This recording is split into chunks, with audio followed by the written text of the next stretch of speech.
berria ezagutzeko eta liburu berriak ezagutzeko.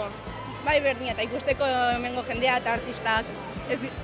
Niretzako da nahiziko aldia eta ikusteko giro ere bai. Bai, papera eman digute eskolako irakasleek eta egin behar duguna da paper honetan joan postuetatik galdetzen zeintzuk diren berritasunak eta salmenta arrakastatsuenak. Egora edo kontestu soziolinguistiko desberdinetatik datozenak, hainbeste gazte ikusti eta erreferente dien musikari idazlekoa ikusti, eurentzako berezi dela.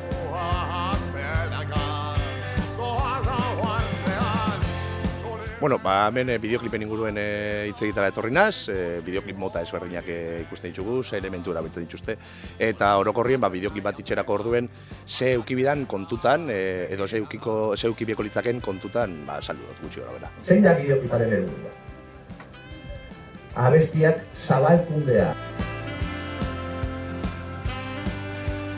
DBH-ko ikasliak etorri die bertara, herri ezberdinetakoak, eta bai, argi dago, eurak kontsumitu itzen dabiela bideoklipak, eta kontsumitzen jarraituko dabiela, zalantza barik. Zelan etxen dizen bideoklipak, ze elementu dauken, eta motak.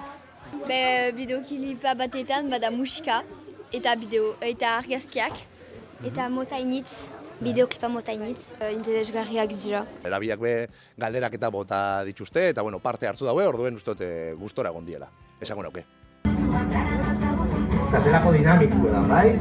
Musikal berringoa doie, oina bai. Orduen, nolabaiteko kontzertua sortu dute toki hontan, ez da benetako kontzertu bat. Bai? Baina sentsazio hori emuten dago.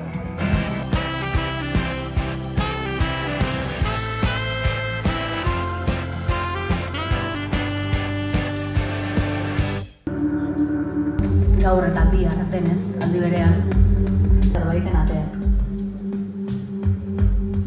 Sentsazio bitxi bat da.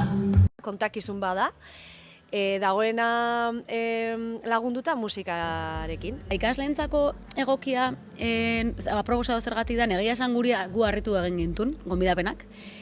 Uste talde batetik, agian testuan kontatzen dian gauza guztiekin ez diala, oraindik hori beraien bizi esperientzian adegin hontan behintzat ez dago lain presente, baina uste bai egiten duela ekarpen bat dala ikustea literatura eta musika eta soinuaren uztarketa hori nolakoa izan daiteken, eta baita ere beste gai batzuei buruz ere bai idatzi daitekela. Bai, eta esenaratzeko beste modu bat ere badagola, literatura, ez dela bakarrik liburu aurkezpena edo poesia errezitaldi bat, eta beste zerbait diferentea dena, eta uste horrek badaukala hori puntu berritzaien. Egia esan, zer modernoa, espero ez genuen formatu bat, eta egia esan pozik irten garela.